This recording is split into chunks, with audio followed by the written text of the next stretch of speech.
You have other things that I can hear. You're my default. This is how I edit the podcast example, because every week, like just the tone of your room or your computer where it is, I can hear it every week, and I know exactly what setting to do to fix it in post. And I don't even listen to it. I just do that setting, and it works like a charm. That's Incredible. good. Yeah, we've been doing this long enough. See, that's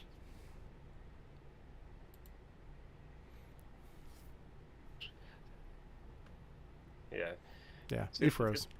Yeah, and yeah. I mean, see, to me, that's how I like my attention. Just a little bit of attention, but not enough to cause problems. Yeah.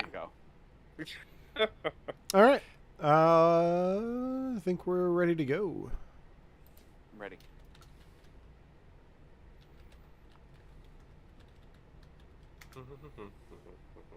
Is that gonna work? It's not gonna work. Oh well. Those aren't notes there, Ryan. They're hee-haws. I'm concerned. It's notes in Okay. my head. All right. Hey everybody, welcome to You Have to Watch This podcast. I'm Alan, I'm Ryan. And I'm Devin. and today we're gonna be talking about the 1980. What did we say? 84. 84. 1984 cult holiday classic Gremlins. Ryan's pick for our holiday features. Before we get into that, how you guys doing? How's your week been? It's been a week, man. I don't know. I can't say that it's been a good week, but I am here. I'm happy to be here. I missed you guys. This has been one day off, and it felt like an eternity since I've done this podcast. So if I'm a little rusty, you have to forgive me. No, you're fine. Okay. It'll be good. Good. Ryan, how are you?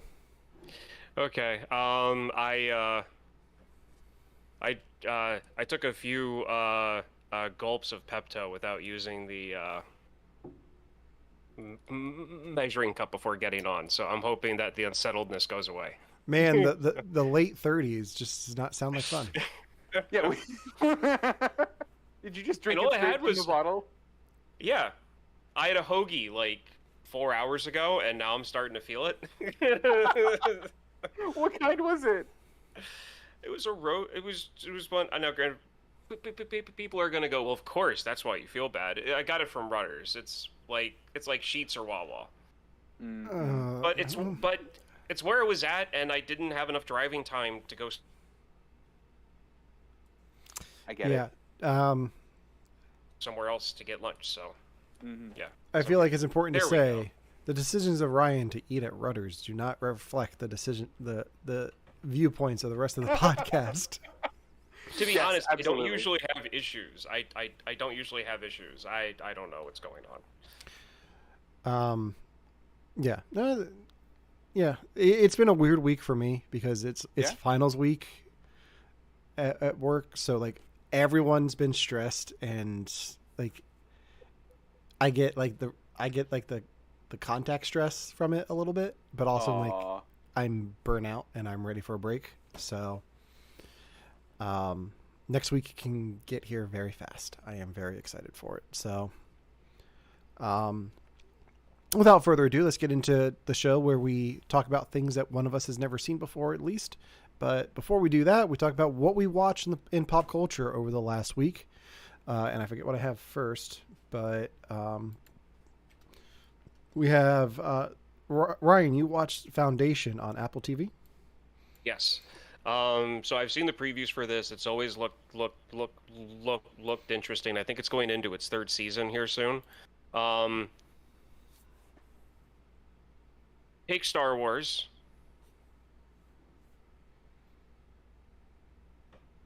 That's where he stops. Just Yeah, take Star Wars. okay. That's it. It's just Yeah, Star Wars. That's it. Yeah. I'd watch it. All right. Why does it always seem like his internet freezes up on episodes where he's the one picking the film? I really hope he plans it. Okay, I hate this. Anyway, moving on.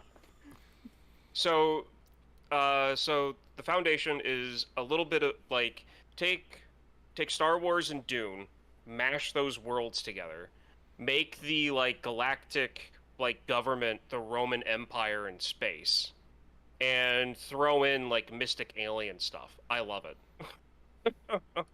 Sounds fun. So now it isn't yet. I'm almost done with the first, so I don't know how much of a tone shift there is. But I'm enjoying it so far. Okay.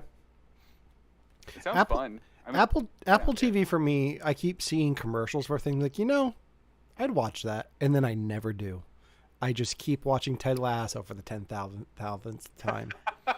I think that's the curse of Apple TV. Like, everything looks really interesting, but it's not interesting enough for you to go, I need to see the first episode now. Yeah. And that's the problem. I think if I didn't have Apple TV and I just had access to the first episodes of everything like they used to do, I'd be more inclined to watch the stuff. But it's all there. I'll get to it eventually, maybe. But yeah. Next up we have... Is it going to work? Doctor Who's 60th anniversary specials. Devin and I are caught up. Ryan is not. So we're going to do very vague conversations and not get into spoilers with this. But Devin, you're the big Whovian of the group. Whovian. That's it. Yeah, that's what we're called. What did you think of the giggle and the Great Blue Yonder? 10 out of 10. Loved it. There were moments where I was like, is this too weird for me? But then they kept bringing it back to things that I absolutely love.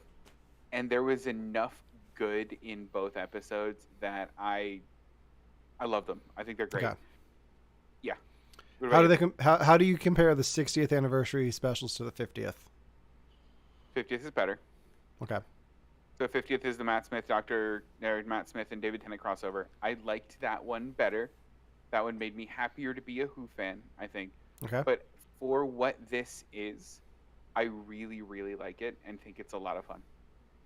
What about you? What did you think of them? I really enjoyed them.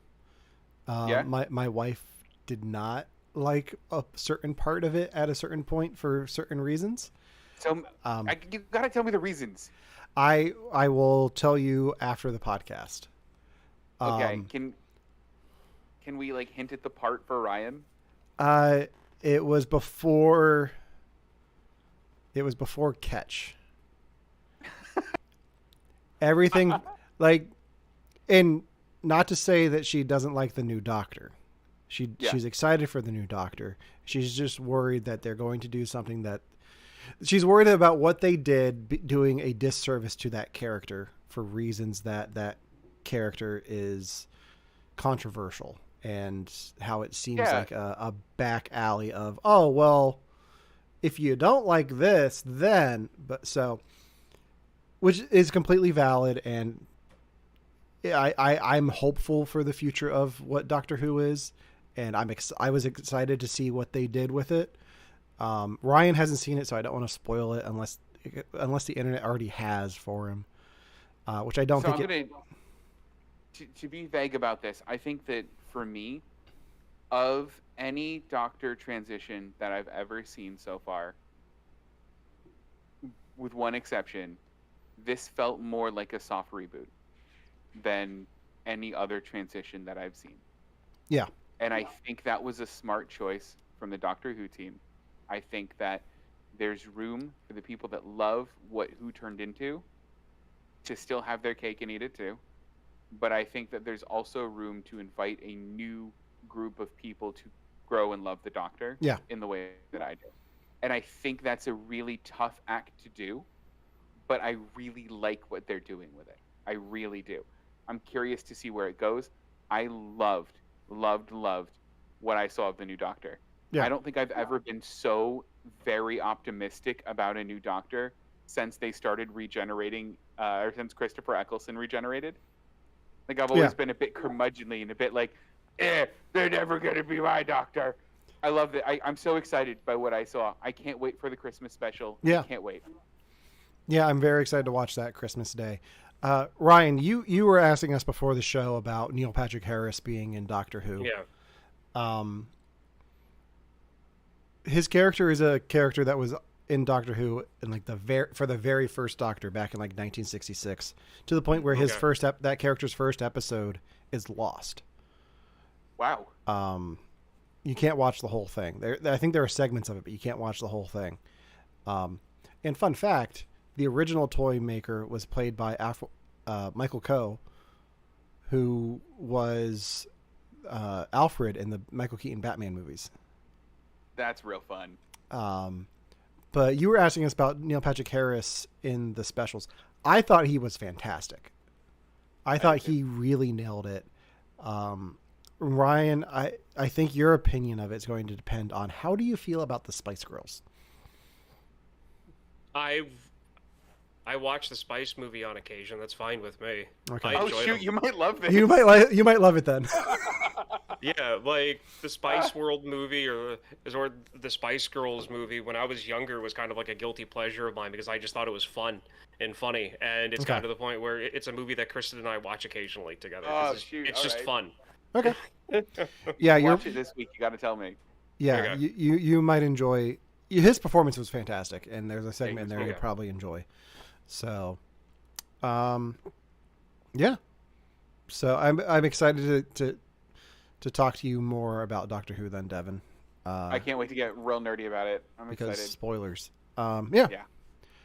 All right, and then Devin, you watched Haunted Mansion. I did. Have you guys seen Haunted Mansion yet? I have. You have? Yes. Ryan, have you seen this one? The new Haunted Mansion?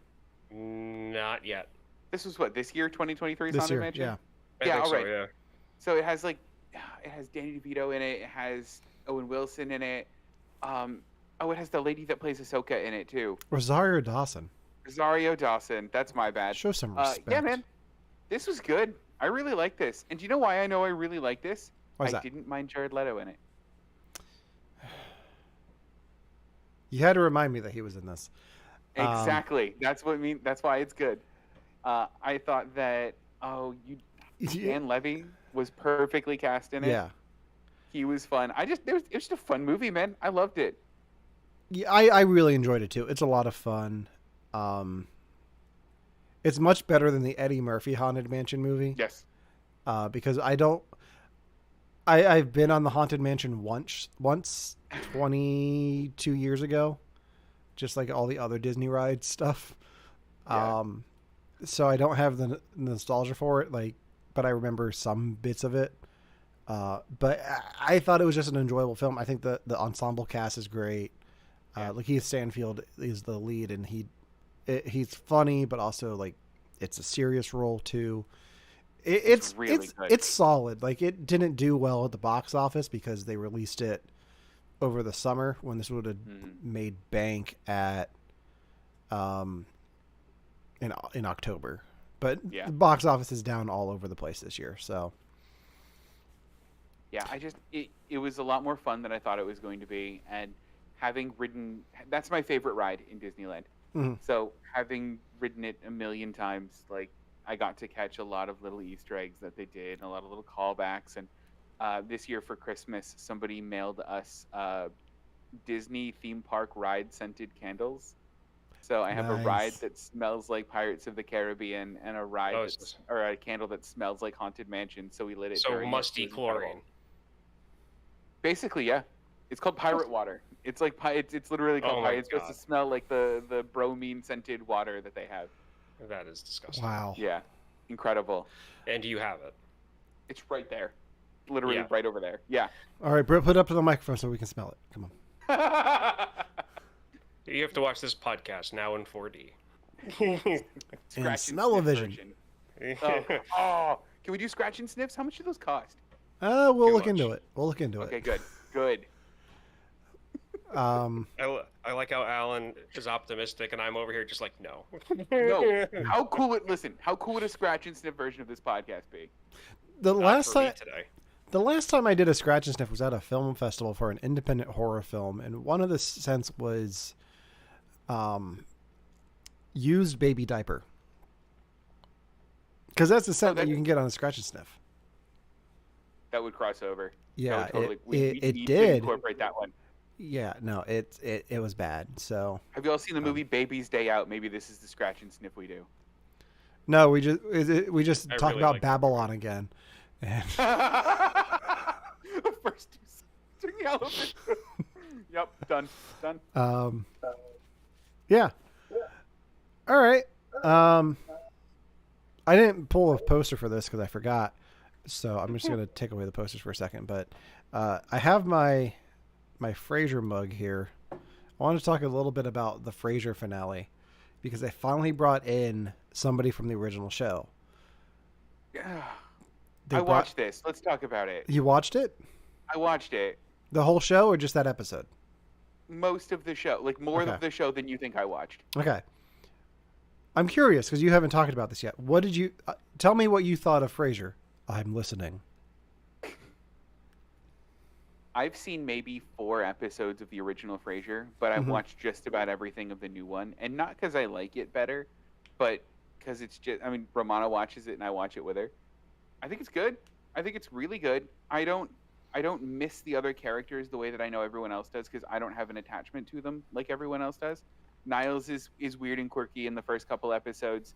I know that he becomes a fan favorite. I'm not attached to him yet, but I don't feel like I miss him in the same way that a lot of people do. I think bad Boston accents are really fun to watch on TV sometimes, so I do appreciate that. But no, I think it's fun. I think the new Frasier's fun. I have been very surprised at how much I've enjoyed this show because on paper it shouldn't work as well as it does because the character is almost 40 years old at this point as a character. Like, he's been on TV for so long between Cheers and then Frasier and now Frasier again. They did exactly what I wanted the show to do, which is focus on the father-son dynamic, but switch it this time.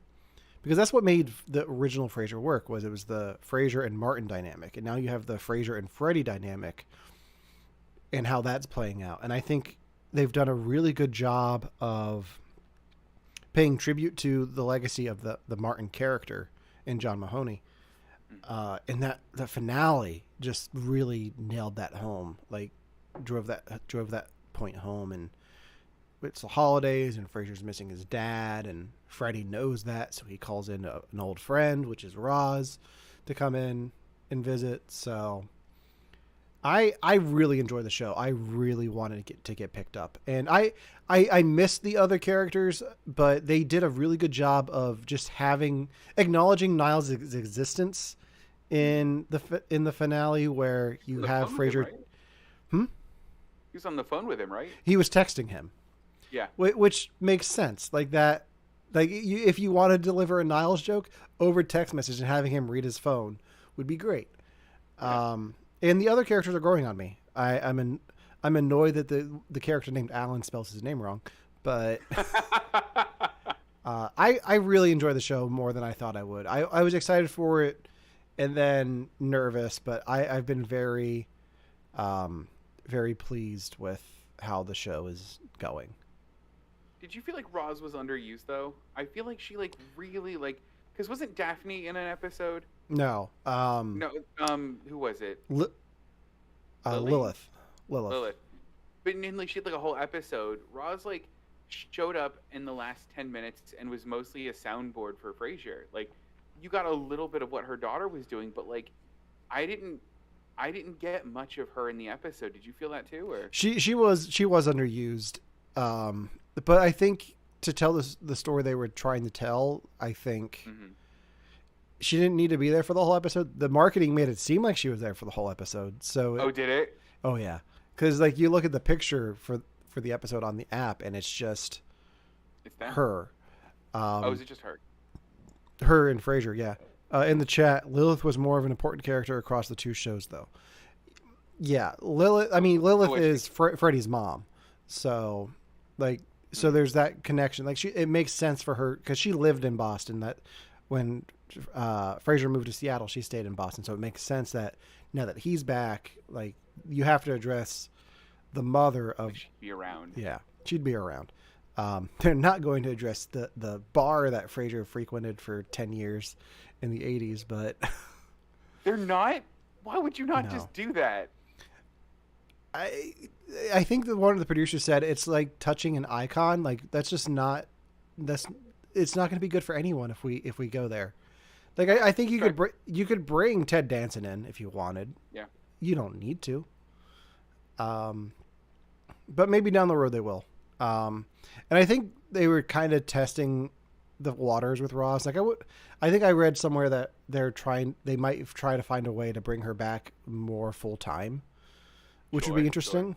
Sure. But I don't know what that looks like. So if they bring in David Hyde Pierce again, would that like ruin it for you almost? Because then they're just doing Frasier again, or like, are you into this dynamic so much that like that doesn't fit anymore? I'm into the dynamic enough that I don't need Niles there the whole time. I think it would make sense for him and Daphne to show up as a guest star because their son's in it. Yeah. Like it would make I kind of want to see what they're like as parents of a college student. Like I feel like you're doing their son's character a disservice if you don't show him with his parents at least once. And it doesn't need to be for a full season. Like do an episode where it's the one where Daphne comes in, or it's the one where Niles comes in. Like I don't need them to be on the show, but I think it makes sense for them to come out for an episode. And hopefully eventually they will. Like David Hyde Pierce has gone on record saying he doesn't feel like the show needs him. And the show doesn't need him. Wow. But if they have a clever idea for how to bring him into it and for an episode, show us that story. Like it doesn't need to be every episode, but I think an episode I think if the story warrants it, like give us an episode with Niles coming in and showing us the dynamic that he has with Frasier and his son and Freddie. Like show us what that, like Alan and Niles having a conversation would be interesting. It would. So it would. Okay. This has been Talk Salad and Scrambled Eggs. All right. On that note, we'll get into today's main topic. If it will change. Ryan's pick for the week, his holiday pick, Gremlins, directed by Joe Dante and starring Gremlins. Ryan, go ahead and take it away. Starring Gremlins. Yeah. So, like we mentioned before, movie came out in 1984. A little bit of trivia, it actually came out around the same time as the original Ghostbusters came out. So these two were in theaters at the same time. Fun. So if you can imagine that. Yeah, so I think I saw this movie when I was like maybe 6 on like network television. I don't even know if it was around Christmas or not, because I do know that this movie did used to be shown on TV even when it wasn't Christmas. That I do remember. But I've always enjoyed it. I've always found it funny. The combination of like stupid humor, and slapstick humor with it. I've always enjoyed it. That's pretty much my history with it and what I think. So, Alan, you've seen this before, right? Correct. I saw this. You haven't. Yeah, never. Okay, sorry. Yeah, Alan, if you want to go first. I saw this for the first time about 10 years ago. Around the holidays, I think, because I think we were watching holiday movies and it just came up, and my wife's like, we're gonna watch this. We own it on DVD. It's an older DVD though, so at a certain point it stopped working for me when I was watching it, because this is one of those ones that I was like, I'm gonna watch this on the tube TV and just watch. Like if I had it on VHS, I would have watched it there. But the DVD wasn't working, so I had to jump over to HBO Max or Max to watch it. I enjoy it. It's fun. There's a part that always takes me out of it. I'm like, why is this in the movie? But we'll talk about that then. But yeah, I enjoy it. It's fun. I've never seen Gremlins 2, but I do have some trading cards from that. So, yeah. I will be taking care of that later in the new year. Good. Good. So, Devin, your history, what your initial thoughts on the movie? Yeah, I mean, we're at that part. So I've obviously never seen this, but it's one of those movies, it's a bit like RoboCop for me, where like I get it, right? It's a little cute thing, and you're not supposed to feed it after midnight, and you can't get it wet, and people who are fanatic are like, yeah, but what midnight? What if he changes time zones? So, I'm curious, Devin. Had you heard those rules before you watched this movie? Okay. Absolutely, I had. They're not new for me. Where did you hear them? I think my dad would talk about it all the time. Like That checks out. this and Alien are like two movies that he would like talk about or do things from all the time, but never let me watch. So, who knows? But yeah, I knew about the rules. I was like, I get it, right? Like one of them's gonna like dunk him in water, and then it's gonna go crazy. I know Gizmo's the cute one, but Gizmo turns into the ugly one, and it's like small soldiers, but it's not small soldiers, and like that's always kind of my like thought of it. Well, that's what reminded me of that movie. Fun fact. Right there. Yeah, Same director. I'm not surprised. Not at all surprised. I really liked this movie. I thought this was a lot of fun. There was it didn't go places I expected, and my favorite character in it is certainly not who I expected. But boy, I will die for this character. We'll have to talk about this a little bit later. But like, Okay. I latched on hard to someone in this movie. Okay, so prior to getting into all of our thoughts and stuff on it, just some quick things about this movie that isn't really that well known. Gremlins originally was supposed to be a straight up horror movie. The dog was supposed to die. The mom was supposed to die, in very graphic, very graphic ways. Stripe and Gizmo were originally the same character. But they broke them apart to make it a little bit more family friendly and to actually have kind of like a hero character that people could follow along the story with. In my mind, Stripe and Gizmo were the same before I saw the movie, by the way. Yeah. So that's where this movie, like, it was originally supposed to be. Steven Spielberg wanted to make a horror Christmas movie, and that's what it was originally supposed to be, and then it turned into like a horror comedy.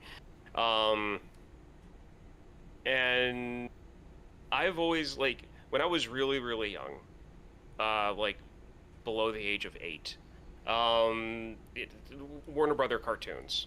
That's what, like, Cartoon Network originally aired. Like, that stuff was on all the time. And so I already knew what Gremlins were by, like, the post-World War II Warner Brother cartoons, where they would have, like, Bugs Bunnies in, like, a plane, and then there's, like, a gremlin inside the engine and, like, causing mischief all over the plane. So you know, like, I already knew what, like, Gremlins were supposed to be, and this movie just takes that premise, that idea, and just, like, ramps it.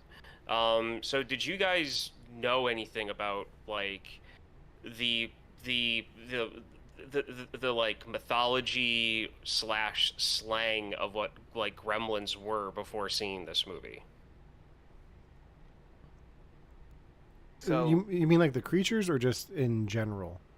Just like, you know, like there's gremlins in the engine, or there's gremlins in the icebox, like you know, like those sayings that, like, my grandfather used to use for, you know, like, mechanical stuff not working. Like, did you guys know of that phrase, or what has been your, like, experience with that word and phrase prior to this movie? I mean, I think for me,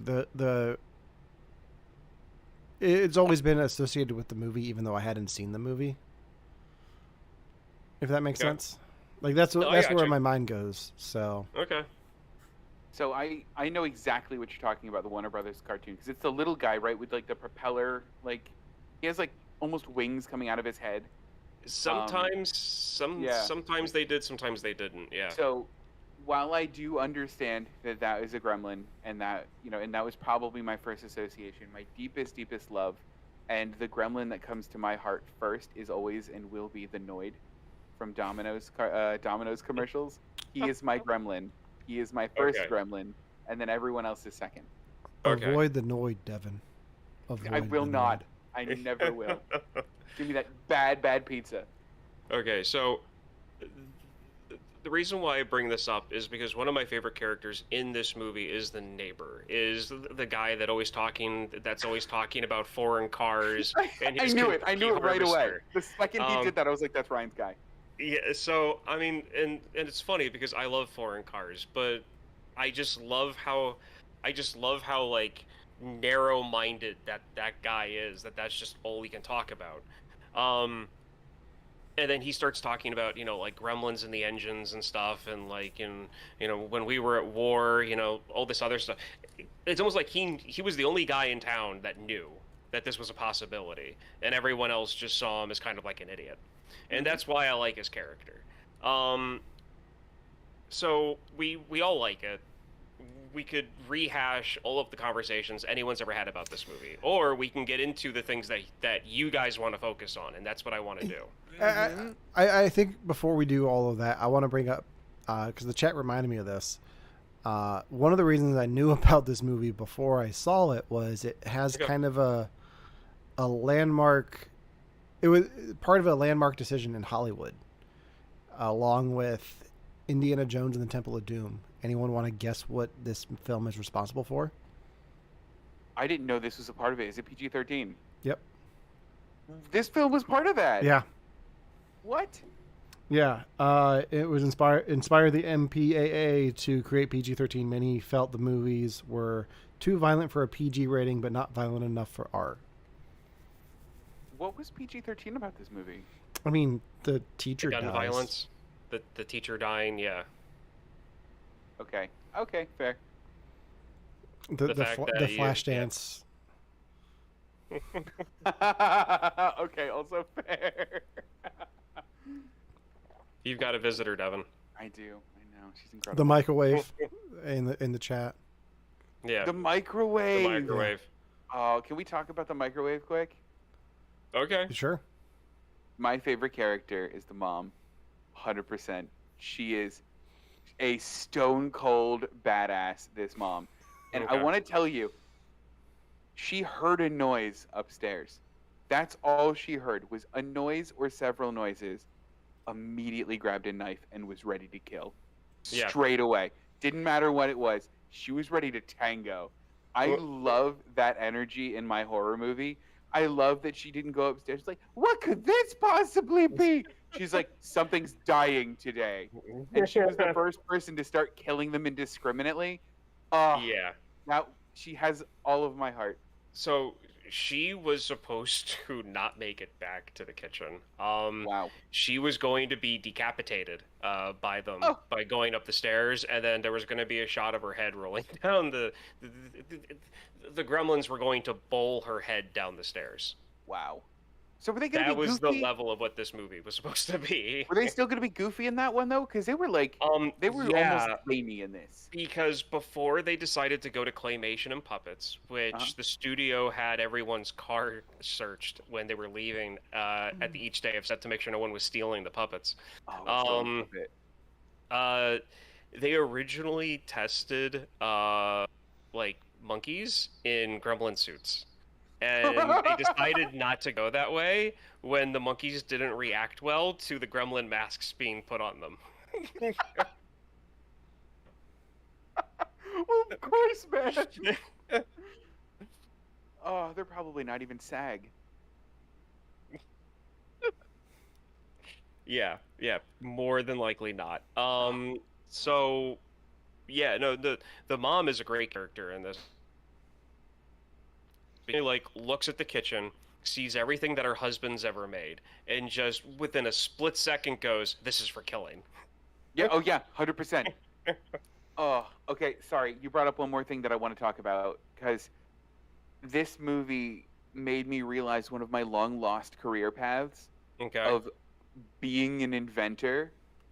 And why can't you be an inventor anymore? Like no one's an inventor anymore. Like no one's this guy. Like, hey. Yeah, want to travel, buddy? Like, I put a screwdriver and a razor blade together, and now it's a new thing.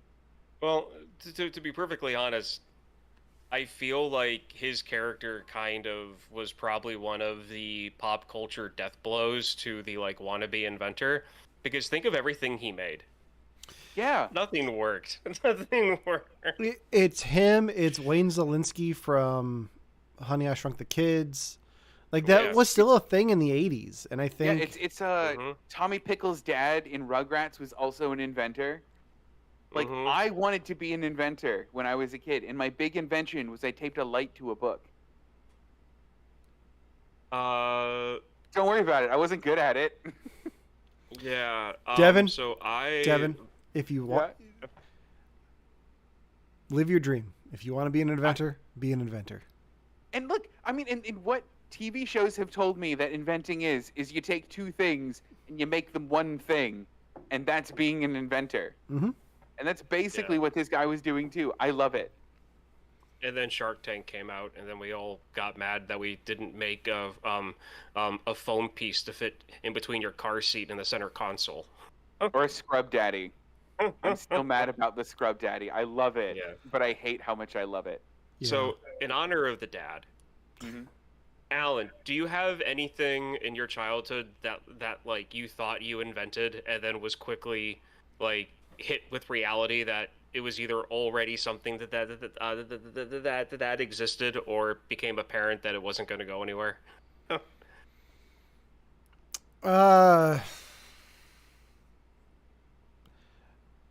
Like a product, no.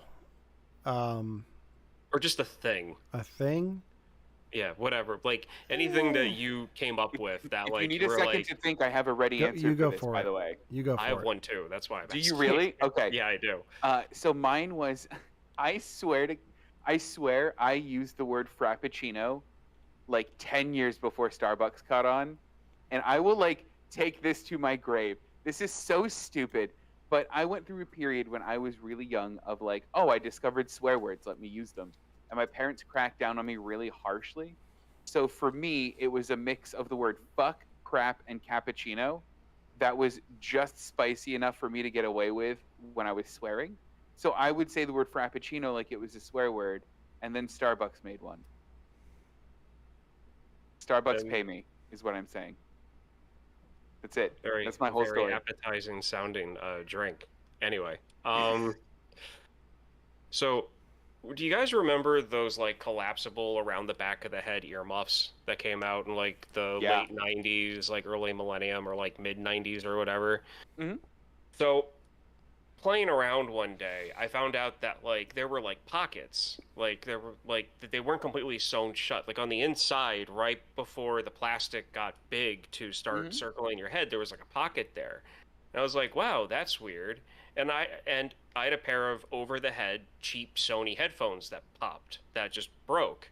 And I was bored and I was like, hang on a second. I remembered that and I shoved the speakers because they were still attached to the black plastic like covers where the speaker was, and I shoved them into those holes and I put on the earmuffs and I'm like, oh, I made earmuff headphones. This is great. Like I love this. And I was so proud of myself and like, you know, all of this other stuff. And I had an uncle, or I have an uncle at the time. He worked in like a distribution hub for Sony.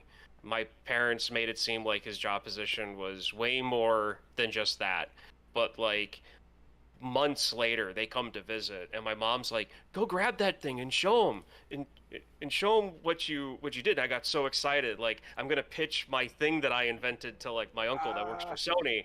And as I grabbed them and I unfolded them to make sure that they still worked, I saw the little tag on the very back corner center part of like the part that goes right underneath your head, slots for headphones. I almost cried, and I came downstairs so disappointed, and I was like, "Never mind." It's like, never. Oh, it's a really good story. I think I figured out one, because this isn't original at all. It was just like something that I did that I was like, oh, this is kind of cool. Like I don't know why more people don't do this. I used to have my TV hooked up to my stereo, and one of the things I could do with that is record sounds off of the TV. So being the nerd that I am, that's how I would get movie themes. Like I would just play the credits out and record the music. And I think one time I was recording something and I didn't realize it. And I ended up recording like an episode of Scrubs, just audio. And I think it was the one with Michael J. Fox. So it's just the audio of that Scrubs episode.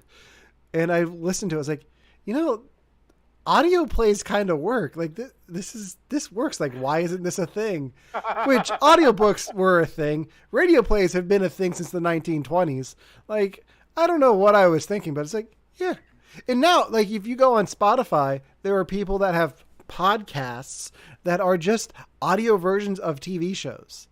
Like you can Wait, listen really? to, oh yeah, you can listen to like How I Met Your Mother, and I'm pretty sure all of those sitcoms are there. I don't know if Spotify's removed them, but people have done that, and Wow.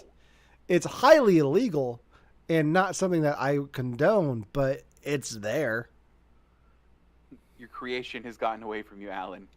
This I Frankenstein I am monster not you've responsible made. for that. Don't put that evil on me, Ricky Bobby. I'm putting that on you right now. Okay, so to remove that evil, Alan, you said that there was one thing in this movie that like you can't get over.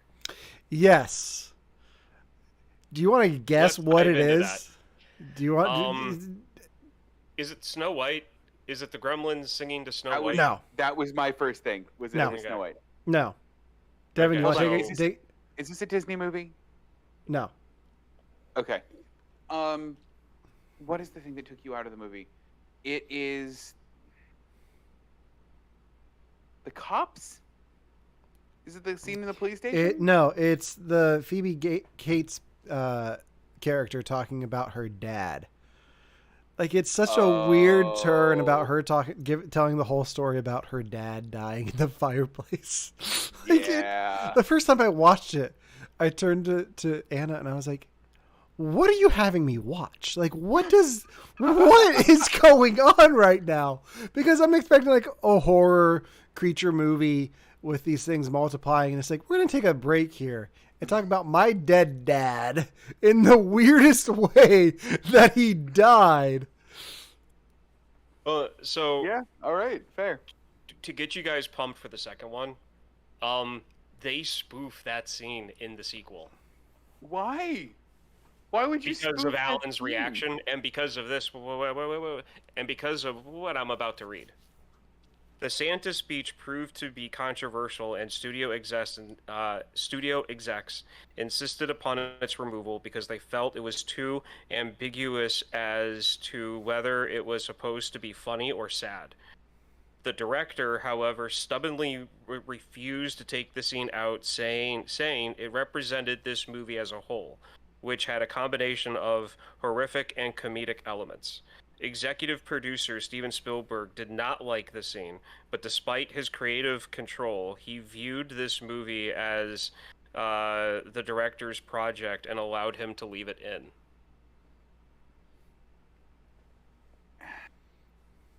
I personally love the speech because it is so horrific. And with everything else going on, you're kind of like, yeah, I'd rather be fighting these little gremlin monsters too than living that.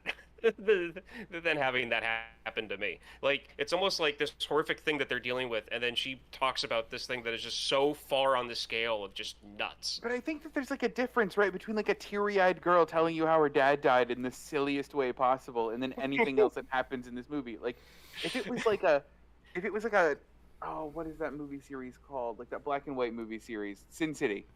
Like if it was like Sin City, and they were like, yeah, my wife died. She stepped on a rake and it smacked her in the face. And then she turned around and stepped on a second rake and it smacked her in the face again. Like, I get where that's going. And they were but played it by being Kelsey delivered Grammer. by a teary-eyed preteen is way different for me. Yeah, and like, and what like the story's tragic, but the it being the basis for why she hates Christmas is what takes me out of it. Like that's why I don't like Christmas, and don't celebrate. Which valid, like Yeah.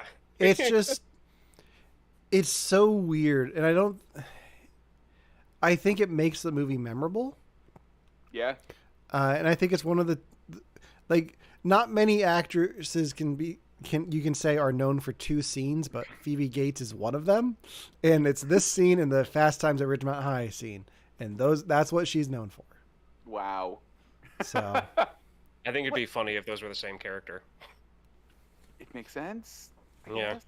you know she's married to Kevin Kline. No. Yeah, Wow. the more you know. Okay, so Devin, you talked about the mom. That was the thing you wanted to touch on, right? That was it. I just love the Okay. mom. I love how ready she was to kill. Okay, so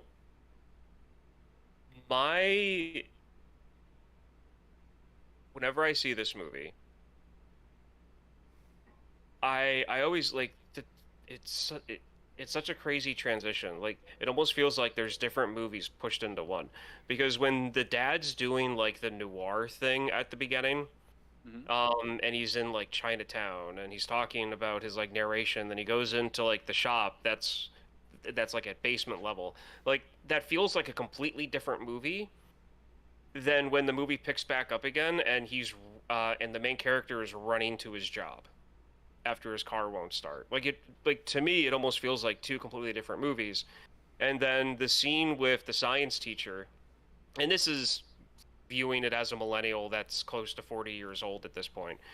The whole science teacher scene with the like cocoon and the gremlin is very reminiscent of Faculty with this Oh yeah. with like that whole scenario. Um, Now, granted, you only get that after you see the Faculty and watching and seeing Gremlins, that you can put those two together. And the fact that I think the Faculty got that premise from Gremlins, and I wouldn't be surprised if that's where that came from. My favorite death in the movie has to be the Mrs. Grinch character in this, the one that owns all of the properties in town, and she gets launched from her like robotic chair going up the stairs and through the window. You call her Mrs. Grinch. I call her Mrs. Burns. Excellent. I was trying to go for the Christmas theme. But yeah, no, you're not wrong. Like that's exactly who she is in that. And this movie is just 80s.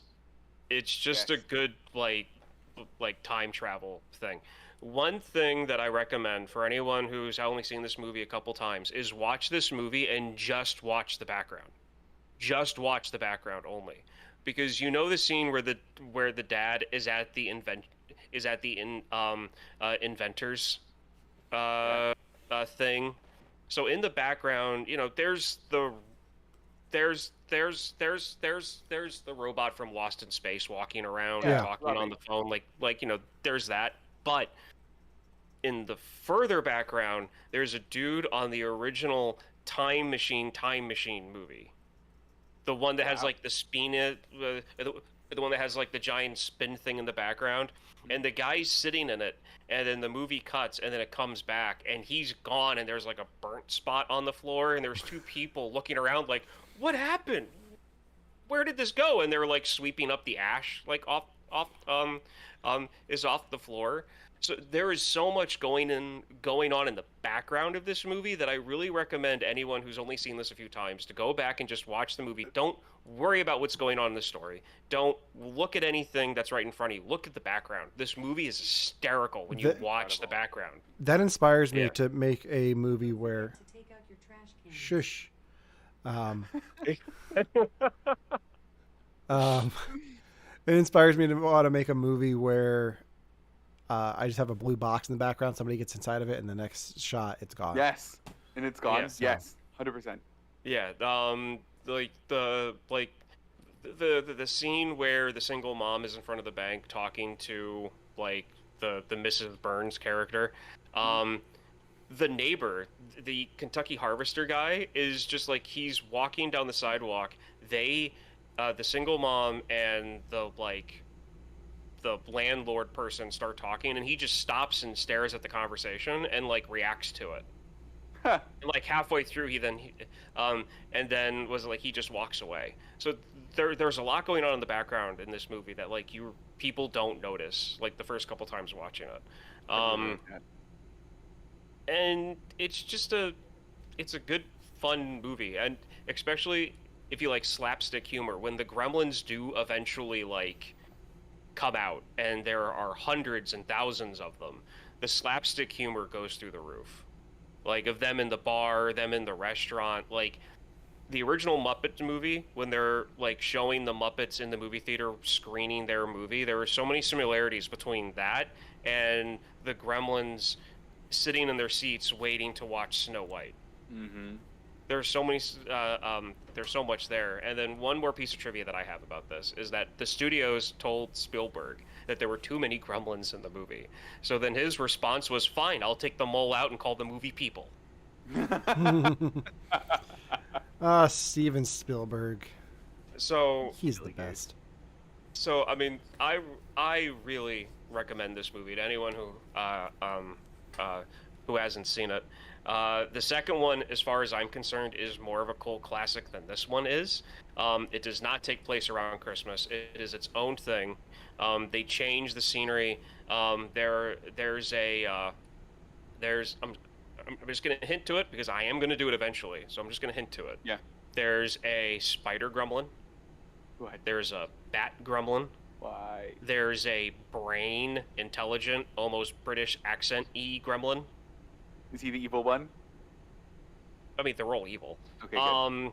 And then you also have a return of Gizmo as Rambo, a little bit. In like one scene, they do the whole like thing where he puts on like a little red bandana and he takes like office supplies and makes himself like a little bow and arrow thing. Oh, I don't know if my heart can handle that. That's so adorable. It is adorable indeed. So yeah, that's really all I have. Gizmo should be in the Hall of Heroes Oh, he's incredible. as far as I'm concerned. Do you guys have anything? Devin, you got anything? I have one more thing, and it's a question for both of you. Yes. Guys, it's a cold December night. The usuals at the bar are getting a little bit restless. You've been here all night. They're not tipping well. It's a slow night. In walks a gremlin. Then another. And then another. And before you know it, the bar is swarmed with gremlins. Do you serve these gremlins alcohol? Why was that lady serving them alcohol? Would you do that? I wouldn't have served them. And are they technically underage?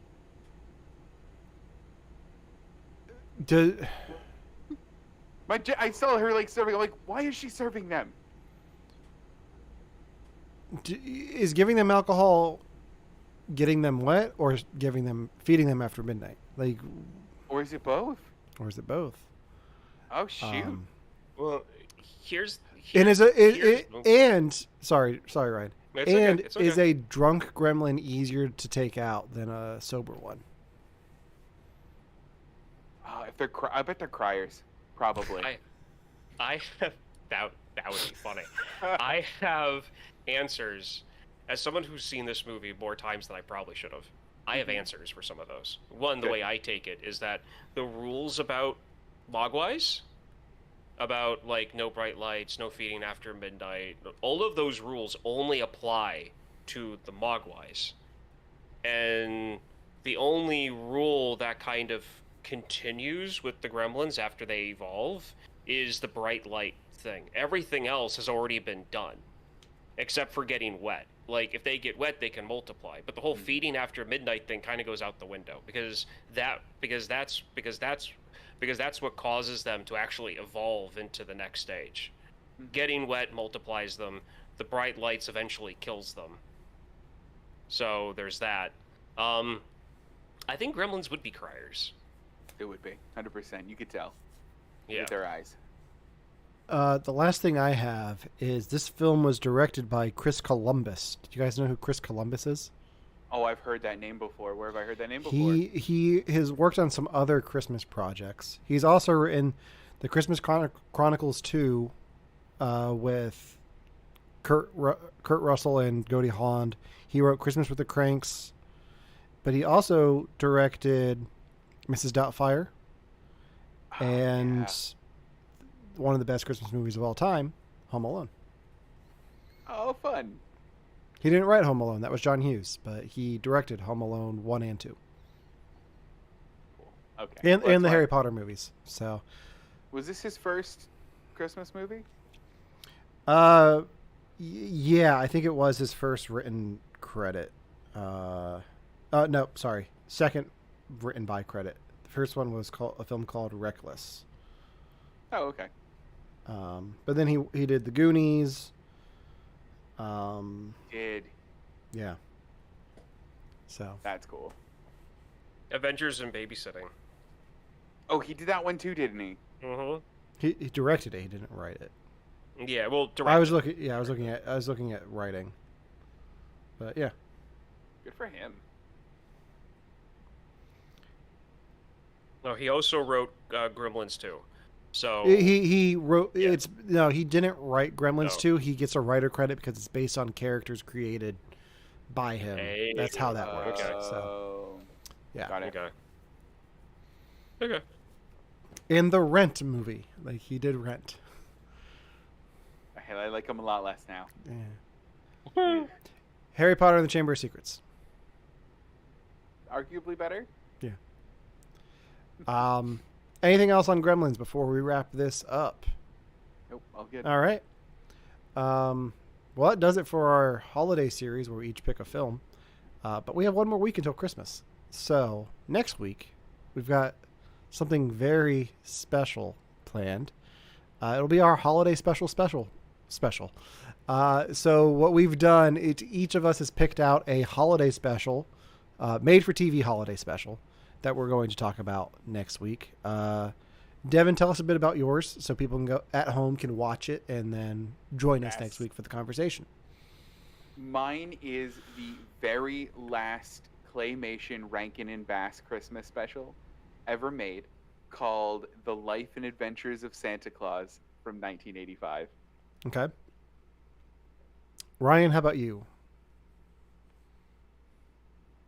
Ryan froze. Oh, there he is.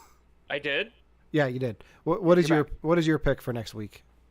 I am trying to go back into the chat and trying to grab. I think it was like a because I haven't- claymation Okay, here we go. Christmas. I found it. So it is a 1987. Well, it aired 1987. Claymation Christmas celebration, and I'm just gonna read the summary here.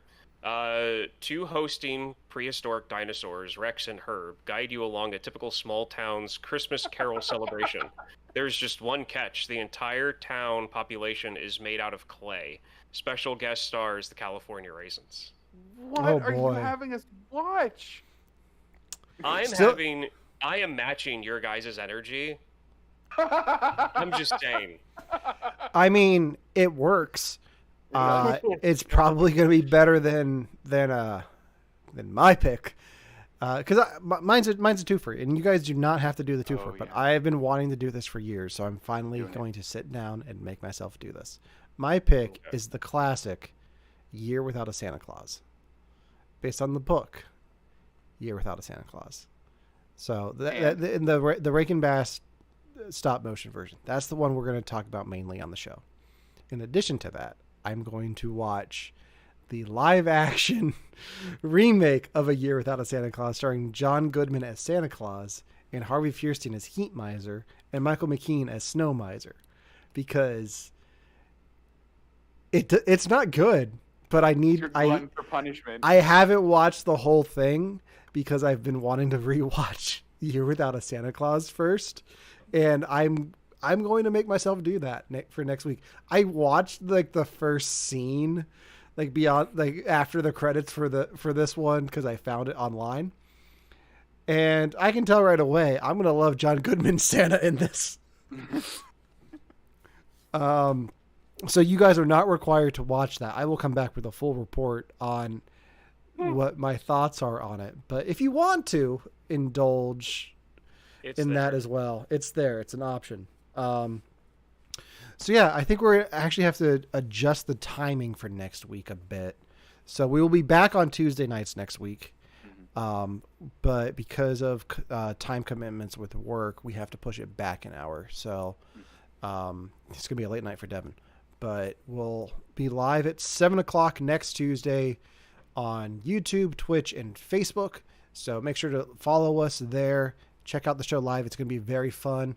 Got some other holiday things that we're going to talk about. But yeah, it's going to be a very good time. You can listen to You Have to Watch This podcast wherever you get your podcasts. And if you have, we've been a little bit behind on getting episodes out on time. Like last week's episode went out today, like right before we went live. I posted it. So this one will hopefully get turned around quick so we can get people in for the live show next week. So, yeah, because the holidays are coming up and we got to get our holiday stuff out. So until next time, for You Have to Watch This podcast, I'm Alan. I'm Ryan. And I'm Devin. And we'll see you next week.